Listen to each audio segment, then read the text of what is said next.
Warriors. Warriors. Warriors. Warriors. Come out to play.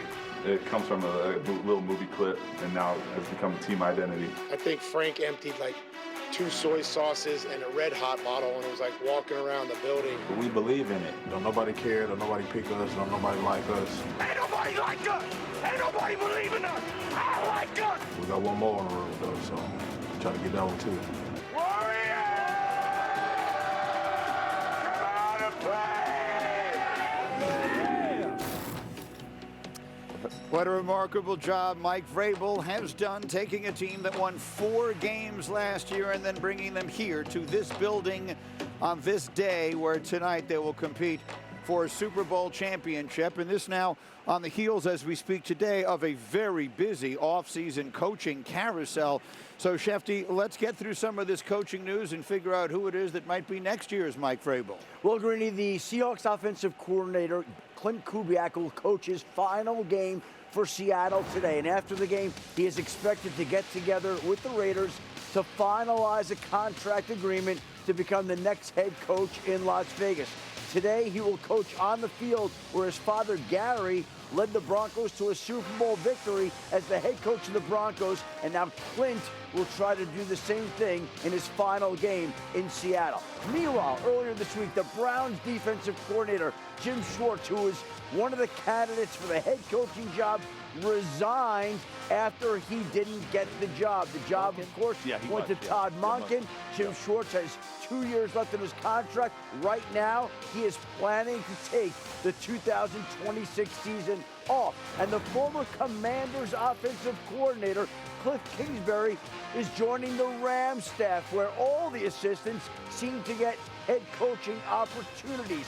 Spent the last 2 years in Washington, now rejoins his friend Sean McVay in Los Angeles. The Rams looking for offensive coordinators now. We'll see about their replacement. And one other major coaching headline. Rex Ryan's son, Seth Ryan, has become the passing game coordinator of the New York Jets.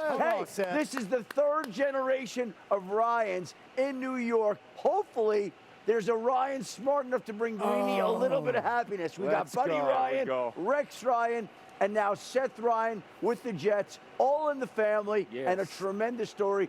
We all now have to root for the Jets. Go get him, Seth. Yeah, absolutely. I tell you, it's crazy, but obviously the kid, there's something wrong with him. I mean, he's he's an offensive coach. Smart. What the hell is that? He's out of the will. I'm not proud of the kid. I don't know. But I tell you what, just watch out, because this dude's legit, like I was, and just like my old man is. This guy's legit, and he's going to be on the sideline being a head coach one of these days, too. Get your sweater vest back out, Rex. With the sweater vest, go for it, kid. Out. Hey, real quick, there's a lot of Jets fans. Greeny, you're a Jets fan. You're an old school Jets fan. Now, us three, we got to ring it up. Congratulations, Seth. I can't tell you how, I can't tell you guys how much joy it has brought me over the years, so I'm glad to welcome you on board. All right, here we go. Clint Kubiak, who Shefty just mentioned, one of 10 new head coaches hired in the last month, a group that includes John Harbaugh, not so new, but with the Giants, and Mike McCarthy, of course, in Pittsburgh. 10 head coaching changes, tied for the most in a single offseason in NFL history. So of these, just want to get a sense which jumped off the page at you. Maybe one of them has a Vrabel-esque sort of impact here. Some of them walk into situations with a great deal of pressure and high expectations. Others, not so much. Which are the most notable as far as you're concerned? I mean, the two that jump out to me, and I'm kind of cheating here, is because these aren't like fixer-uppers, are Joe Brady in Buffalo and Jesse Minter with the Ravens, right? These rosters are phenomenal. Both these teams have been in the postseason a bunch over the last few years. And then, they got MVPs playing quarterback. So I think if there's two that could turn this around next year, and I'm not sure Buffalo counts as a turnaround considering they lost in overtime in the divisional round, but I like both these guys. Both young coaches, I think, bring a lot of energy, and two great teams with great players under center. Yeah, and I'll just give mine. I can't wait to see what Joe Brady does. I mean, the expectations are going to be through the roof. Yeah, Super Bowl or bust. You get rid of Sean McDermott, so now it's like Joe Brady. Josh, that's your guy. So now everything should be right?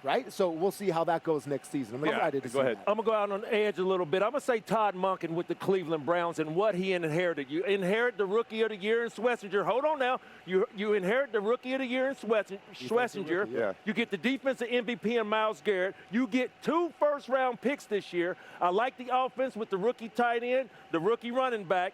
You just got to clean up that quarterback position. But I like what Todd Monken and him bringing to Cleveland. I hear you, but that's a real fixer-upper, Randy. That one right there. Are we talking about a coach changing the culture? Yep. Or are we talking about a coach getting to Super Bowl 61? No, turnaround. Okay. Yeah. Well, I'm going with Todd Monken. Well, I think it's interesting because, like, you know, when you do mention Todd Monken, I think that is fascinating because you do on the defensive side of the ball, they had the Rookie of the Year and you had the MVP. Right. All right, the best defensive player there. Now, Monken's going to obviously take care of that offense. What's he going to do on defense? Yeah. That's going to be interesting because Jim Schwartz did a really good job. Yeah, here's the difference.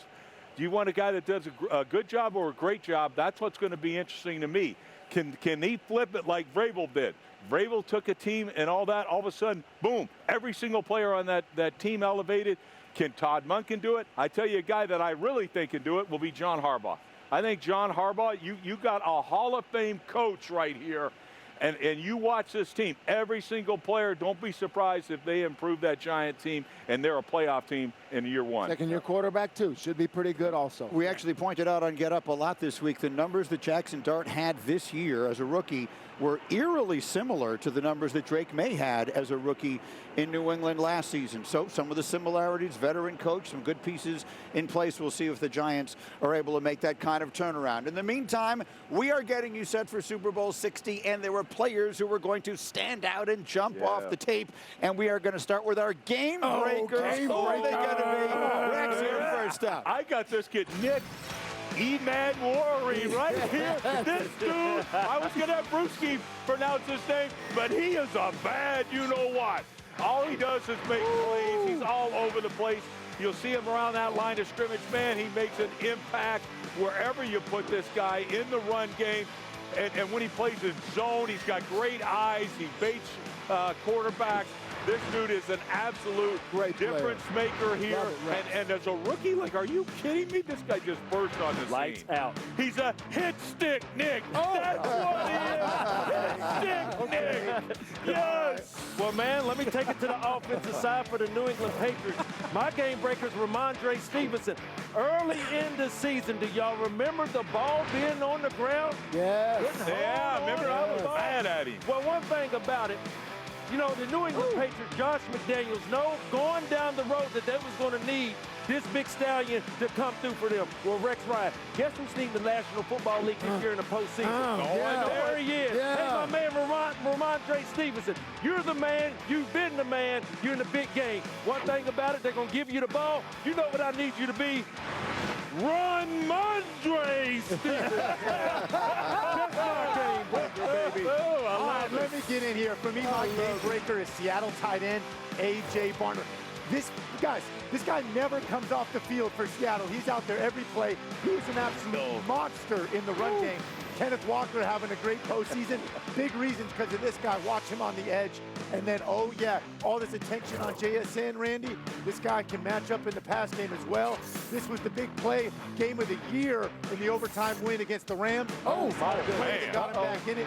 Look at him lean the safety. Gotcha. He is going to have opportunities in one-on-one situations, and he's going to make plays. That's why he's big, baller. All right, I'm going with an unsung hero here for my game breaker. How about Kyrus Tonga? This is Tonga at Granger High School. He was a tight end. Why I put him in too? Because this is a combination. Because look at this. Look at that catch. That's a little you got Moss right You got Moss and all kinds of people. Tight end.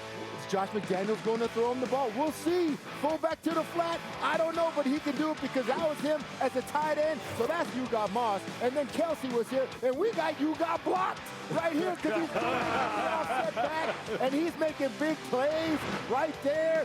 Fullback Kyrus Tonga, big man setting the stage, running the football, because what you're going to have with my man is Tonga Warrior. He's going to come out. Guys, I'll add 2 other names. I'm not sure if they're game breakers, but how about game winners? The kickers tonight. Can never know when it comes down to that. We saw it with Adam Vinatieri all those years. Jason Myers, his 11th season in the NFL, made a career-high 44 field goals for the Seahawks this year. The rookie Andy Borregales on the other side, 4 for 6 on field goals in the playoffs for the Patriots. You never know if it comes down to one of them. No doink.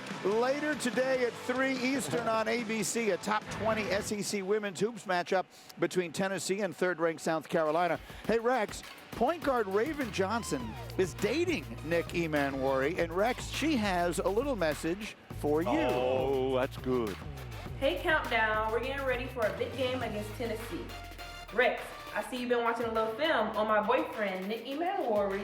He's gonna dominate Sunday, but maybe Randy can school you on some hoops before the Super Bowl kickoff later today.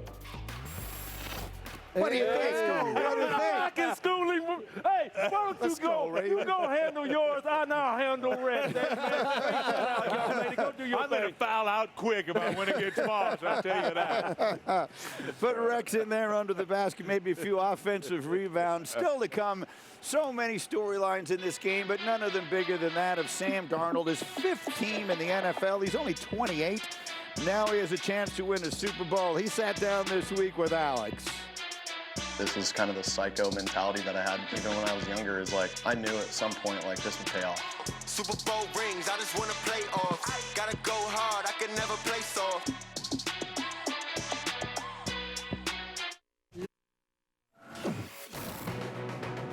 Welcome back to Postseason NFL Countdown, presented by DraftKings Sportsbook.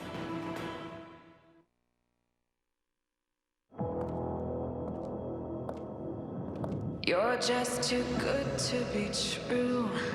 Super Bowl 49 underway in Glendale, Arizona. You'd be like heaven to touch. One game! It's a one-game season! One game is it! Time to start it up. Let's go get it. Let's go. Come on, man. Let's go get it. Please let me know that it's real. You're just too good to be true. Can't take my eyes off you.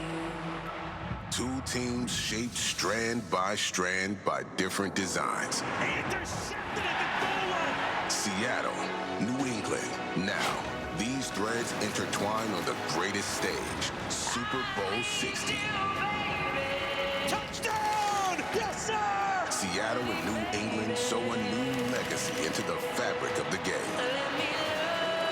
But only one will be cut from championship claw. Just trust us, baby! Time to find out who pulls together. I ain't come this far just to come this far!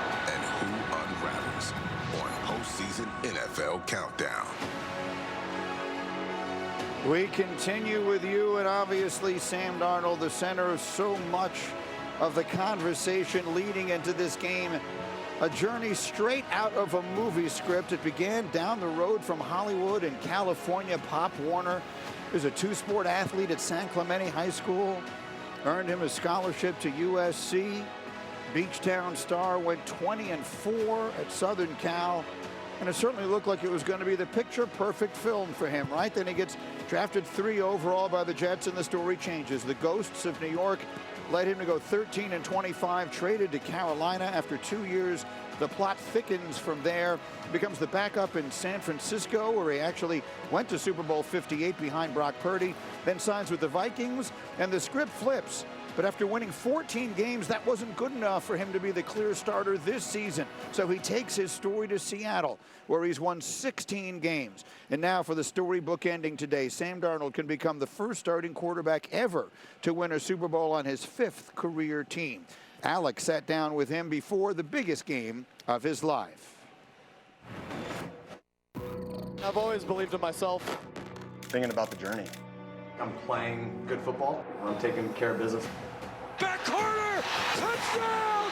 Seahawks! Our quarterback, I mean, he just shut a lot of people up. Sam Darnold changed the narrative. I'm enjoying it. Seahawks win, and the Seahawks are going back to the Super Bowl. Has it sunk in at all, man? What does that feel like? Yeah, it's It's amazing, man. There's so many ups and downs throughout the season, and for it to finally, you know, be here, and we have this dream of going to the Super Bowl and now living it out. It all just kind of like pieced together perfectly. Your story as a whole at this point is like, it's remarkable, man. 20-year-old kid getting drafted, right? Like huge expectations, traded, benched. And it is remarkable how fearless you are when you play. Let it rip. Where does that come from, man? The podcast that you did, the Glue Guys, with Steve Kerr. I listened to that. It's like you just can't think about the repercussion of the result. Going out there and just saying, I'm going for it. He talks about it like Steph. You feel like Patrick Mahomes has that. You know, guys that just have it naturally. I love Steph Curry so much is that he never has that problem. You know, he lets it rip every time. Darnold from the shotgun. Open is Rashid Shaheed. A 50-yard explosive play and a perfect pass by Sam Darnold. As an athlete, like to just go out there and play free is a special feeling. Let it rip for me kind of unlocks that.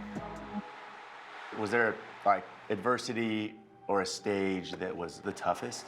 My last year in Carolina, we had a chance to go make a playoff run, and then we lose to Tampa, and I was a backup in San Francisco that next year.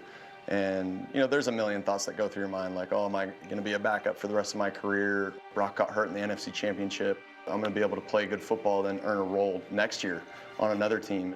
Super happy that obviously Brock was able to be healthy for the season, but, you know, there was a little part of me where I was like, dang, like, you know, okay, now I'm just going to be the best backup I can be.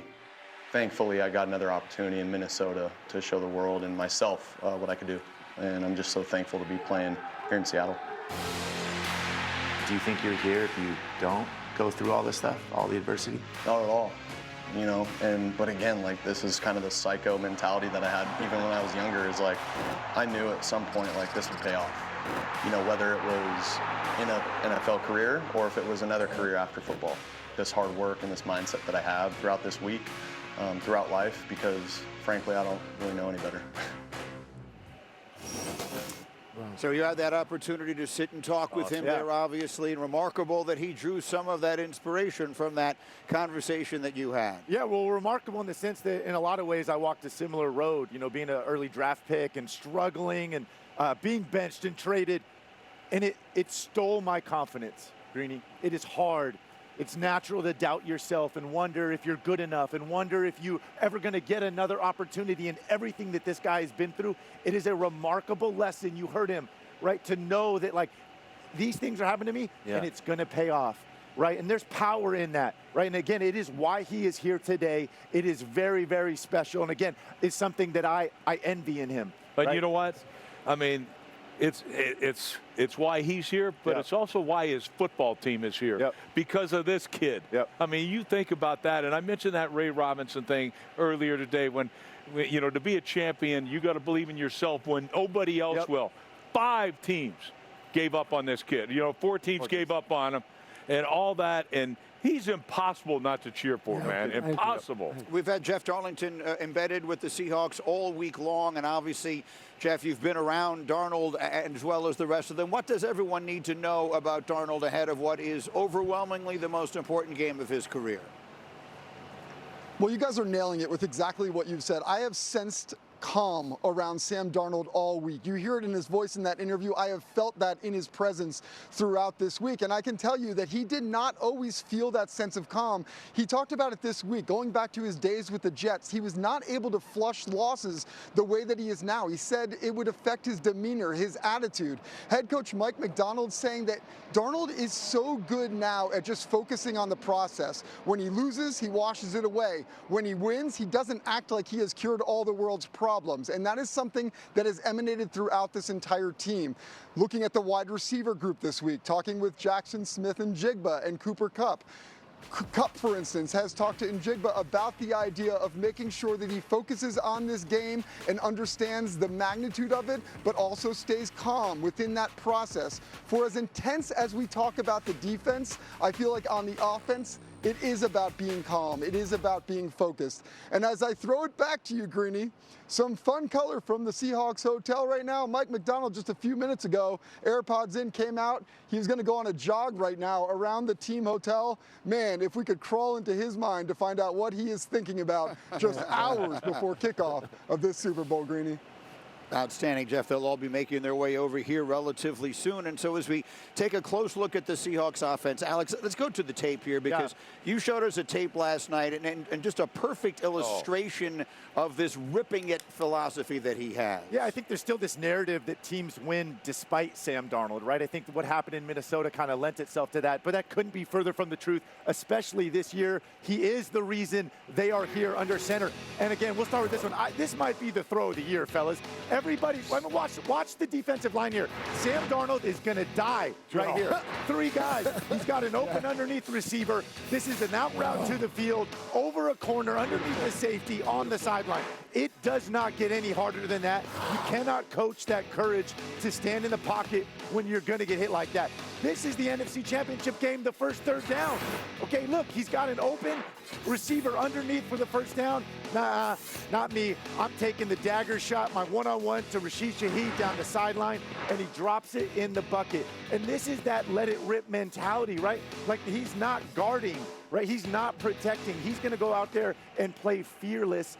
And he did it 2 weeks ago in a very, very big stage. Can he do it again today? I can't wait to see it. You know, y'all sitting there talking about letting it rip, and that's what has been kind of like the motto you know, over the last couple of weeks. But in a game like this, I don't know if that's what I want to tell Sam Darnold. You know, we sit up and talked about Kenneth Walker, and I said about 5 yards on first down. One thing about the New England Patriots, they've had 8 turnovers this postseason, and 5 of those have been interceptions. How many interceptions does Sam Darnold have this postseason? Zero. So I really think that it's all going to factor in of how this running game affects the defense for the New England Patriots. Because I said, are y'all going to watch Sam Darnold drop back for 4 quarters or show the ball and run the play-action game? Because if they show that ball in the play-action game is a must-see in this game, it'll be a long day for the New England Patriots. So I really think getting after Sam Darnold, eliminating that run game, making them one-dimensional is the key. Yeah, for 2 years I've been on Sam Darnold. I mean, I haven't been a believer. I've always just said, what have I said?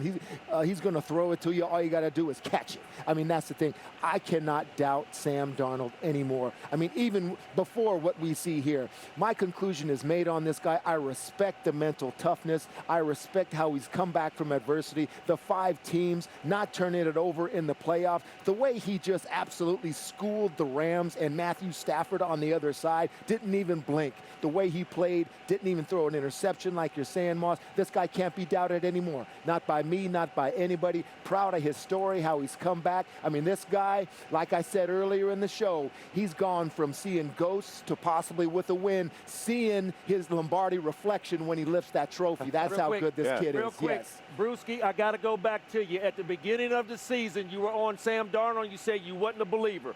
That's okay. True. Yes. What has he done thus far to make you a believer? There have been positives and negatives throughout the course of the regular season. Yes, he led the league in turnovers from the quarterback position also, Moss. But all I wanted to see was, and in the end, what is Sam Darnold? And here we are. We're at the end. Yes, but to get to this end, he had to get through 2 great teams, a divisional win, an NFC championship duel with the MVP and Matt Stafford, and he was the one that's here. That's why I respect him. And the thing about, absolutely. You mentioned it, Brew, that he did have the 20 takeaways, which was the most of any quarterback in the league. They were also 14-3, which tells me something that his defense has his back. So does his teammates. And the other thing is, he flushes it. He makes a mistake, flush it, let's move on. And you know, Fido, and you know, like that to me tells you about the kind of confidence that this guy has, and that's why they're here, because of it. It's a great combination, and credit to the head coach here too, for sitting back and having that mentality. And when those defensive players stood up and said, "That's our quarterback," you don't say anything about our quarterback. Oh my God, it's beautiful. The real thing, real quick. When they acquired Shaheed from the New Orleans Saints, I was asked the question. You put me on the spot, Greeny, and you asked me, with them acquiring a guy like him, what is he going to mean to this offense? And I said, once he gets, comfortable in this offense and they find a role for him, This offense is going to be hard to stop. You know what role they have for Shaheed? I don't care if it's the second, third, or first cornerback. If you leave him open, he's going deep. So I like what they've been able to do with him. The New England Patriots defense have their work cut out for them because we ain't even talked about Cooper Kupp either. So this offense is loaded just like the New England Patriots. You know, the other time that I knew that Sam Darnold had arrived, it's when the linebacker backed you at the podium. Yeah, no when kidding. Ernest Jones, right there, when he said, "Oh, y'all had to say something about my quarterback, you know, bleep you." That's what he said. Yeah. And then I was like, yeah, that's my guy. The quarterback storyline here is a great illustration of how different people's journeys can be. They were both the third pick in the draft. Drake May is here in his second season. Sam Darnold's here on his fifth different team. Different path. So it just goes to show you how differently things can work out. All right, Erin Dolan has taken the path back to join us again here. She's our betting expert. And it's time for us to do touchdown targets, which are presented by DraftKings Sportsbook. Who do we think will find the paint today? Erin Dolan, you go first. Let's go with Cooper Kupp. He's a veteran and he has the experience. He has 8 touchdowns in 11 postseason games in his career. And don't forget, when he was named MVP of Super Bowl 56 back in 2022, he finished that game with 2 touchdowns. But of course, this is about the spot. And what's important about Cooper Kupp is all of his touchdowns this season have come from red zone snaps. And the Patriots have really struggled at defending in the red zone, especially in terms of opponent completion percentage. So I think the opportunity should be there for a guy like Kupp, and experience matters in the postseason. All right, she's got Cooper Kupp. Rex, who are you looking at? Well, I agree with Aaron about the struggles that New England's defense has had in the red zone. That's why I'm going to take A.J. Barner. He was your game breaker, right, Alex Smith? You called him Big Baller Barner. Barner. I think you're right here. I think he gets in the paint. You know, I think for me, my player's JSN. Just what everything that he's been doing all this regular season and being able to get in the box in the postseason, all this defensive coverage, I said it earlier, triple, double, single coverage, Sam Darnold will find him. Super Bowl 60, he'll get in the box. JSN, that's my pick. Yeah, for me, it's Kenneth Walker. I just think he's going to get a lot of looks down there, right? They're going to want to try to establish the run. This guy is so explosive. Teddy, your tape on him bouncing it to the outside was phenomenal. Set that edge, Alex. Also could get in on a screen. I think Clint Kubiak is one of the best screen callers in the NFL. They love to run him in the high red. Don't be surprised if this guy gets in the box. Yeah, and fellas, for me, I can't tell you how much for the culture of this New England Patriot team Stephon Diggs has been. And I think that he has led, I mean, even this playoff charge with his intensity, with his emotion. I think Stephon Diggs gets in the end zone today. He's my guy. And I'm going to go with Drake May with a rushing touchdown. He scored their only touchdown last week. He had 4 rushing touchdowns during the regular season. I was listening when Alex said that the key against this defense is the quarterback using his legs against that aggressive defense. So maybe Drake May finds his way into the end zone today. Meanwhile, as we continue, tonight there are some players, and Teddy, you referred to it a moment ago. They're going to get a chance to lift that Lombardi trophy for the first time. Teddy and other Super Bowl stars will tell us why it's the reflection that will mean the most to them. Plus, Drake May with a chance to make Patriots history tonight is the franchise with the most Super Bowl trophies of them all. He takes us inside where his journey all began. And everybody that's pushed me along the way to get here, I just want to thank them and know that I got one more chance here in this season to make it worthwhile, and I'm looking forward to it. They gon' talk about me. Things ain't never gonna be the same. On DraftKings Sportsbook, new customers bet $5 and get $300 in bonus bets if your bet wins. And 1 month of ESPN on us. Download the app and use the promo code COUNTDOWN when you sign up. And there's ESPN is proud to introduce The Handoff, a special 24-hour football event.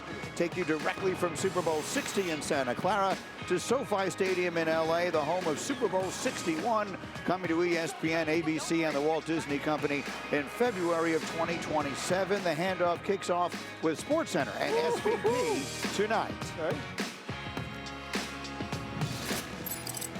All right, so Drake May could make history in Super Bowl 60 at 23 years old. He is the second youngest starting quarterback ever in this game. Only Dan Marino was younger. He lost his only Super Bowl appearance, of course, meaning May would be the youngest quarterback ever with a Lombardi trophy if he wins it. And he sat down with our Kimberly Martin before his Super Bowl debut.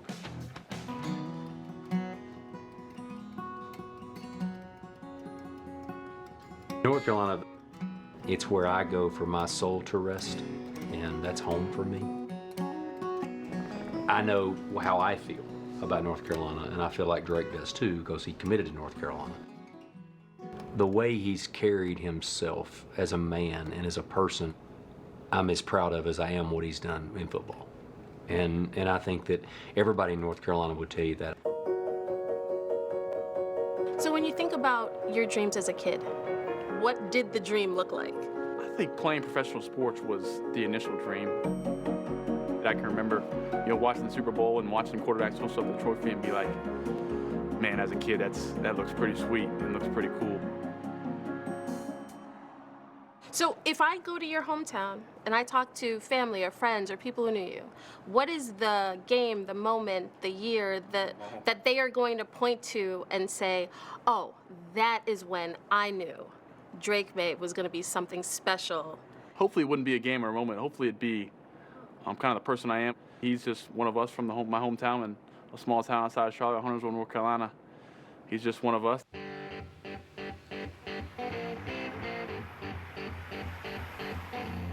My class this year has made a poster for Drake, just telling him how proud we are of him. The Mays are absolute athletic royalty in the Charlotte area. And I think it starts with Mark.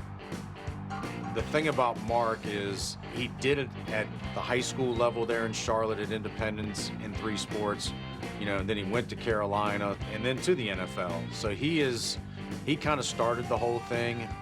And I joke with him all the time. I'm like, man, what kind of deal with the devil did you make to have the success you've had with your sons? But everybody kept saying, it's the youngest. It's the youngest that might be the best of all of them. We had a practice on the Wednesday before the state semifinals. We had 27 college coaches come to a high school football practice. It was insane.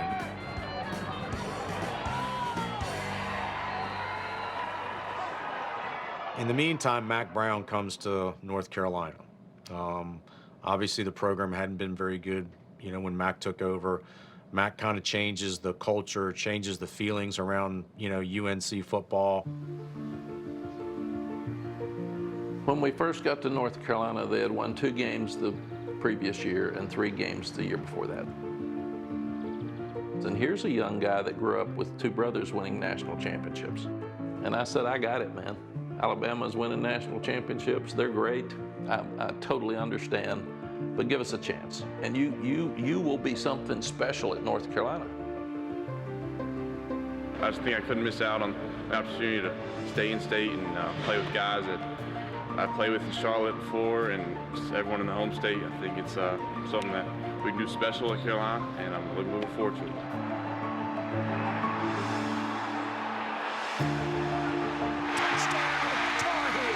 Anything's possible with that guy at quarterback. So when all the pro scouts are coming through, you've got the Bo Nix and you've got Jaden Daniels and the other quarterbacks in the draft, all the coaches and scouts would ask me, what do you think? And I'd say, this guy's he's going to win a Super Bowl. Because of the way he was raised, I have no doubt that moment in the Super Bowl is not going to be too big for him. There are certain shows that are different, they're bigger, and I feel like in a situation like that, my focus gets smaller. I think about what I know how to do. I think Drake will do the same thing. I don't think he's going to walk out on that field thinking about I'm in the Super Bowl. I think he's going to walk out on that field like he has every game. I've been to 1 Super Bowl, and with my dad, it was the last time it was at Levi. The Panthers and the Broncos play. It was Peyton's last game. I think I was a middle schooler. I was trying to be a quarterback at the time, and kind of being here now and knowing that, man, looking back, and that's 10 or 11 years, and it's kind of full circle, and it makes it that much sweeter.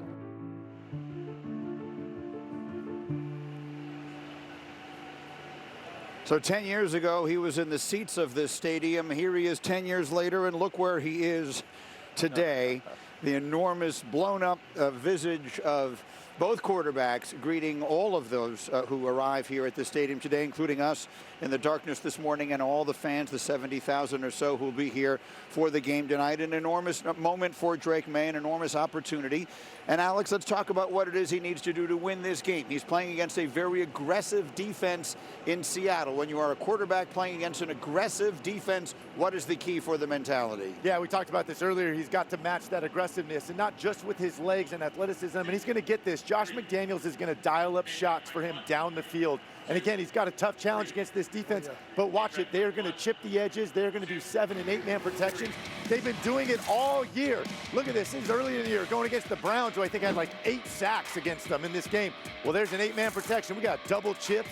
Look at the pocket.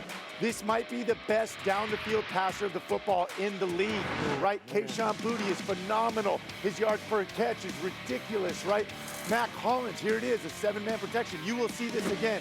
Tight end to one side, back to the other, double chip, right? Here's in the playoffs against Houston. Create the pocket, and then this guy throwing the ball downfield, this time again to Boutte. The thing I will say, listen, I know you, Rex, you love this Seattle secondary. They only gave up 400 yards passing and 3 touchdowns 2 weeks ago. And again, these wideouts will have one-on-one opportunities. They've made great contested catches all year. And again, I think you'll see it. You're going to see these chips. Let's give the young quarterback a little time, Drake May. And again, he's been so good delivering it downfield. Go ahead, Randy. I would have to agree/disagree with you. And what I'm agree with you is taking those type of shots, stretching the field, Alex. But where I disagree with you is just going straight, just 9 balls, go balls. And the reason why they have the secondary to really stop it, you got Spoon, you got Woolen, then you have the rookie Eamon Warren. They are a fast-flowing defense. What I want to see this offense to do, led by Drake May, is make these big, long corners swivel and move their hips. That means that, in breaking routes, double moves, and I think they can really make some hay on them. The reason why I talk about it, you have a fast-flowing defense that only knows one speed.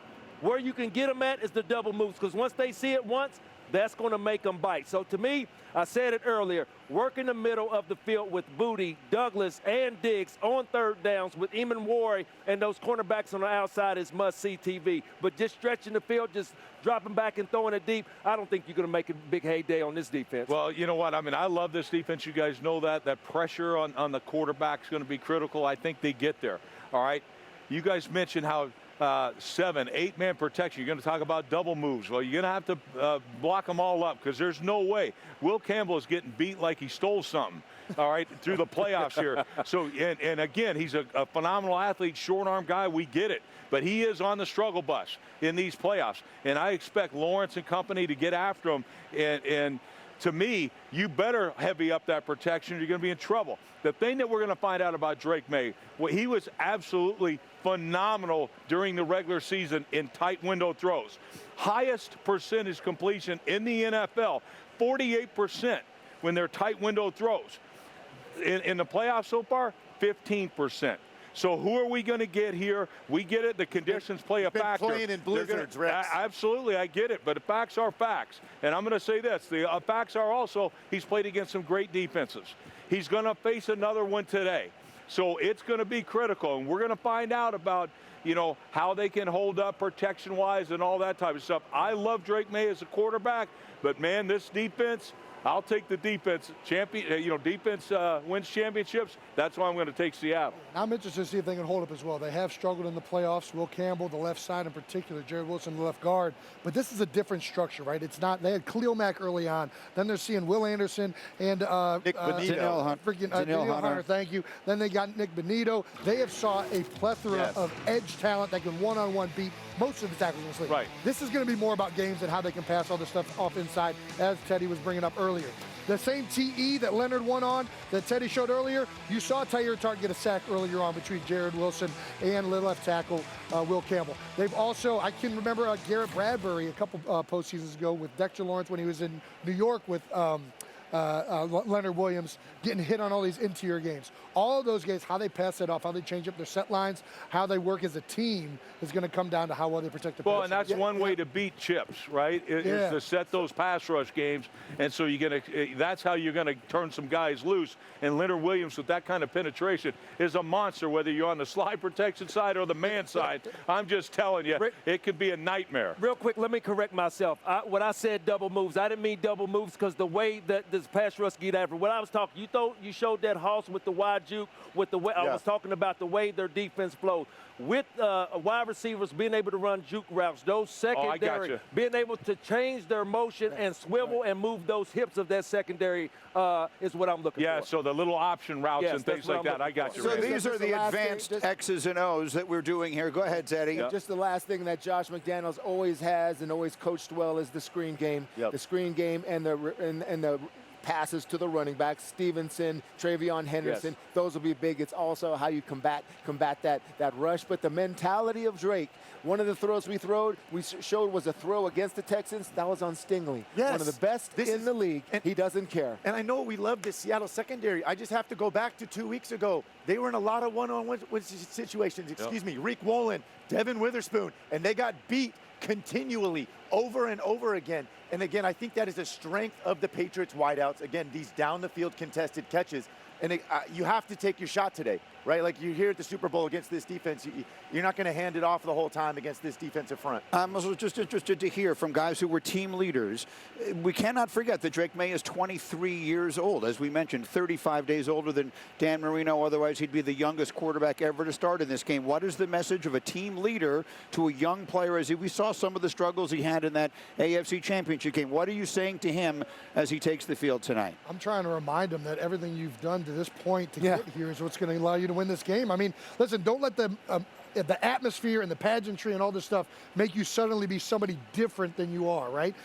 Be the same guy. When the play's there to be made and you've done the little things necessary, you're going to make the play. Don't overdo it. Don't do anything out of who you are and what has got us here today. I don't know if I'd say a word.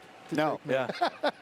You're not a rookie, and you're not a second-year player. I mean, you're an AFC champion. Go out there and become a I just think I would keep it short and simple. You're talking about the leadership of the veterans. What I would tell a second-year player, you've gotten us this far, lead us. Okay. Trust yourself. Trust yourself. And I'm going to lead us right now to our absolute favorite place as we conclude another spectacular season filled with great catches. Let's relive our three favorite words. You got mossed. We are here live, and I want y'all to turn your television up. We got a real lion in the house. Not no house kid. And let's roll the tape. Gets over the wide receiver and makes the interception for Arizona. Stoops hits the head tap. Hey, Jaron Hamilton, you know the words. You got mossed. Me and my boy Chef to be taking it back old school green. Yeah! Colby Parkinson, who goes up and makes the catch on the sideline, man.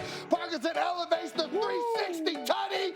Hey, Mr. Merritt, you got mossed. Hey, big brother. That was fun. That's how we do it, baby. Thank the Patriot fans, Patriot Nation. Hey, one more time. Hold up. One more time. You got mossed. That sounds good, my friend. Okay, and there's only one way to finish it up in style, the Super Bowl edition of You Got Mossed. Man, we got Jason Kelsey up here with us, man. My brother's up here with us. Last one of the year, Alex Smith. Why don't you start us off, my man? Super Bowl 60. Let's rock and roll. Let's go. And I think the Patriots might be on the wrong side of this one. Number 5, Super Bowl 52. My guy Nick Foles throws it up to Alshon Jeffrey. Look at him go up for the TD catch over Utah U, Eric Rowe. I'm so sorry to do it, but Eric Rowe, you got mossed. Super Bowl 43, Steelers, Cardinals. Kurt Warner throws it up there. Great catch by Ben Patrick. Who's he going up here? Larry, you guys always give me this one. Larry Foote. That's yes. my All right, in other words, you got mossed. Hey, Same Super Bowl, different Cardinals touchdown, baby. Warner throws the fade route over top to Larry Fitzgerald Hall of Fame with a brother. catch over defender Ike Taylor. Hey, Ike Taylor, you got Moss. All right, I'll take number 2. Eli Manning. Oh, no. David Tyree. No, why do I do this every year to myself? It's torture. But Rodney Harrison, you know the words. You got Moss. One of my favorite receivers of all time, Julio Jones. And that's you again, Eric Rowe. I hope all is well. We say it every year to you. Hey, Julio, this was a hell of a catch in a big moment, but you know what the words are. You got Moss. Greenberg, last one of the season, baby. I think Eric Rowe's on it here again. I wonder if they'll give us any Mosses tonight to take into the offseason. We'll be keeping a close eye for those. All right, we only have one piece of business left to take care of on this Super Bowl Sunday, and that is our game picks. Either the Patriots become the team with the most Super Bowl wins or the team with the most Super Bowl losses. You will find out who we're taking in a moment. Plus this special moment when players hoist the Lombardi Trophy that you might not know about. The biggest stars take us inside what they see in that reflection. You see reflection, but you see the team. You see what we were able to accomplish. I believed in the person that I saw, kid who dreamed. Now lay me down to sleep.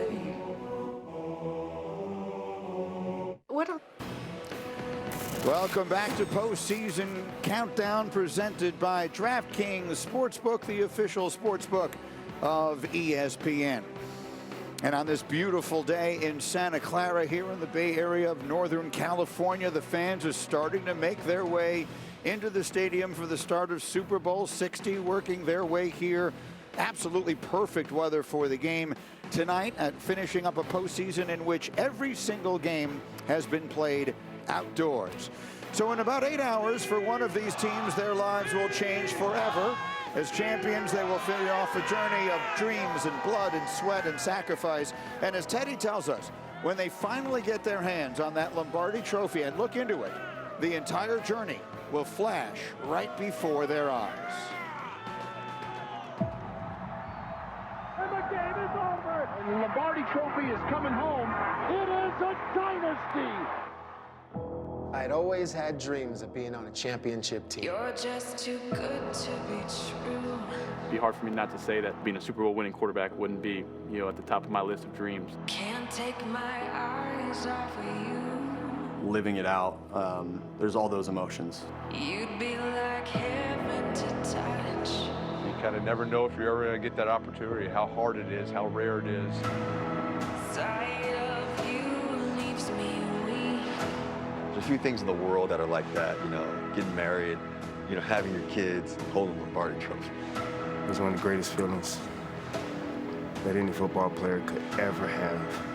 You're part of championship history. Can't take my eyes off of you.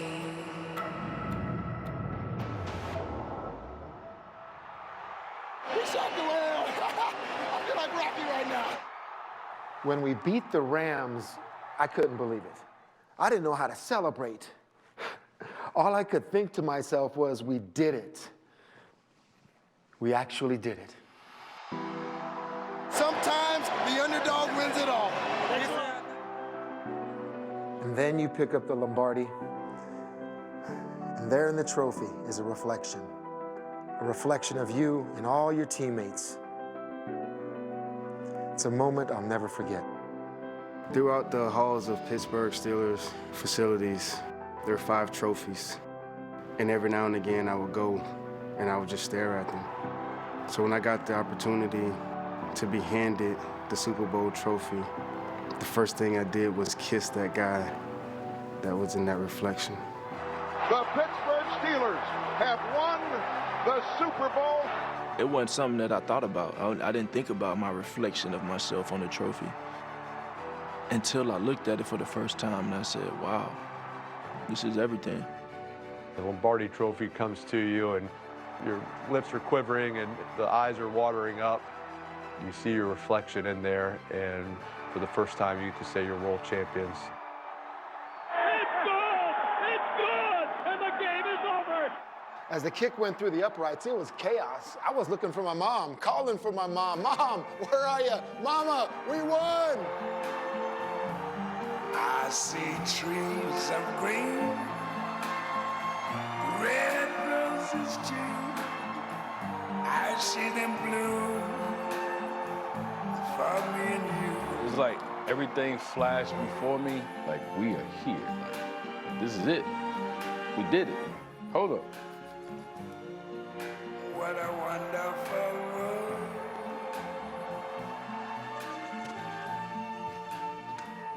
Like, for real, like, I was like, we did it. I see my reflection in it now, and like, yeah. So it was a grateful moment. What a wonderful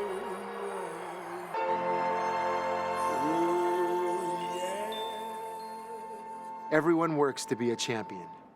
But in the back of my mind, I sometimes wondered if it would ever happen. There are so many moments that are just pure destiny. Ben throws it back corner of the end zone. Santonio with a touchdown! I don't know how he did it! It was surreal to know that my life is actually what I wanted it to be, was just be a champion at the end of the day, so that I would always be remembered. That's a situation you think about your entire life. A 2-minute drive in the Super Bowl to go win. Manning calling signals, takes the snap, looks left, lobs it left, first is wide open, touchdown Lions! You see reflection, but you see the team. You see what we were able to accomplish, and that bond that I'm gonna have forever with those teammates. Who would have thought? God is good, ain't it? Great. I love you, bro. You too, man. We got a hell of a way. We serve. I love you. You know, me and DT were brothers. I was always motivated, but I think it was his unfortunate passing that tipped the scale, you know, for me to just go even harder. And the hay's in the barn! The Baltimore Ravens are Super Bowl champions! I saw that little kid in Shrewsbury who was balling, that little kid who sat on that light box, you know, watching his big brother play football and waiting to get in the game. That was it. It's like, I didn't need anything else in my football life. Hey, it's been a ride, huh? It's been a ride. I think about Super Bowl 57. It's something that I use for motivation to this day, and it's the reason why I could have true happy feelings when looking at the Lombardi Trophy, holding it up, and seeing my reflection. 12, they're bringing the trophy home. And to be the second black quarterback to win it, you know, a guy like Doug Williams who won, when everybody said I could never make it, you know, it's forever history. When you become a champion, no one can ever take that away from you. It's who you are as a teammate, as a player, as a person. Through the mirror of my mind, time after time, I see reflections of you and me. It's sacrifice. It's changing a generation. They said it couldn't be done. But here we are.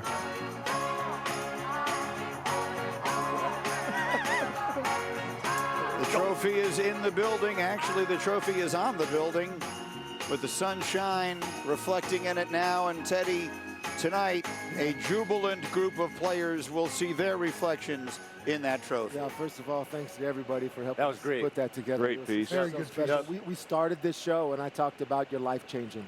And that moment right there, I mean, when you lift it, it's life-changing. You never forget it. You never forget the wins.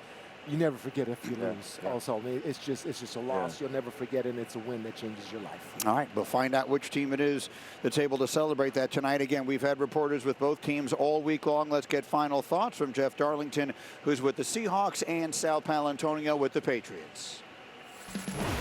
Hey there, Michael. Final two notes on the New England Patriots. First, on the Super Bowl Sunday schedule. They just finished their team meal, and in about 90 minutes, the first buses depart for the short trip across the street to Levi's Stadium. Now about this football team. Growing in confidence all week as Drake May got better and fully practiced on Wednesday, Thursday, and Friday. Fine-tuned the game plan on Saturday. Focused in mentally and physically on getting better, but this is a very loose team. They've had their family and friends here at the team hotel. That's what Mike Vrabel wanted. He said, I take the game seriously, but I don't take myself seriously, and that sets the tone. Now for a report on the Seahawks, here's Jeff Darlington. Well, Sal, the Seahawks team buses will start to roll out of here within the hour. I was just talking to a Seahawks assistant coach who told me about Mike McDonald's message to the team last night in their final meeting. It was basically very simple. Focus on the process. You belong here. It wasn't full of pageantry. They didn't really have any guest speakers or anything like that. Instead, the message is about consistency. This group has been fun and loose throughout the season. That's exactly what McDonald wants to see again today. He has talked about it all week, and this assistant coach told me it was exactly the message once again. Stay loose, stay focused. That is exactly where the Seahawks team is right now. Greeny? All right, Jeff, thank you, and thanks to our friends at Vivid Seats, we can project the crowd at Levi Stadium tonight. We're expecting 61% of the fans to be rooting for the Seahawks, 39% for the AFC champion Patriots. Let's finish it up with our picks, a pick and a point from Jason Kelsey. I'm going to go Seattle. I think either of these teams can pull it off. I just think that they have more talent, and I think that they'll find a way to get it done. And when I look at this one, too, because I'm going to take Seattle, I love how they start games. They had a plus 79 points in the first quarter. And if they score first, I think it can be an avalanche. And that's what they got to prevent. New England has to prevent that. And look, let's face it, strength of schedule, I think, matters now when you sit back who you got here. New England, a third of their games were against last place opponents. Not today. Seattle wins. All this talk about Sam Darnold, there's no talk about Drake May in the year he's at second runner-up to the MVP, but there's motivation in a game like this. The greatest coach of all time, not in the hall. The owner, greatest owner, not in the hall. Mike Vrabel coming back to his former team. Give me the New England Patriots led by Drake May. Not me. I like Seattle. Listen, I think they've been the most dominant team in football all year. They played in the toughest division all year. They are battle-tested, and they are strong in all three phases. I think that plays out today. I think they get the edge. I like them in this one. Yeah, just go ahead and put my pick up. Yeah, sure. I'm picking the New England Patriots. I think Drake May as a runner is big. He'll get 50 to 60-plus yards rushing. He'll win the MVP, and Bora Gallis, in the end, through the uprights for the win. New England Patriots. Just as Adam Vinatieri did a generation ago for you guys. I like Seattle in this game as well. It's a step up in class from the Patriots here. I would like to say, on behalf of all of us, thank you to everybody who works on this show every single week, going all the way back to the beginning of September. We're the ones you guys watch on TV. They're the ones who do all the work. It has been a privilege. Thank you so much for being with us today, folks. Enjoy the Super Bowl.